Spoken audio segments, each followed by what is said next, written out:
Sa MTPB, ang traffic enforcement is traffic assistance. Hindi violation lagi ang hinahanap natin. Nahuli, sa tingin ninyo, talagang naligaw lang, nalito lang. Dalawang bagay lang gagawin nyo.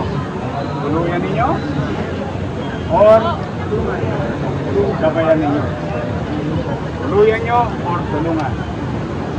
Walang nyangga. Walang usap-usap. Alam mo sir, mahaba pila sa City Hall.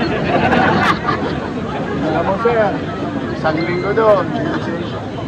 Mga, kung sa tingin ninyo naligaw lang, tulungan na. Mano pa kung halimbawa dumadako lang dito sa Manila, hindi naman kabisado.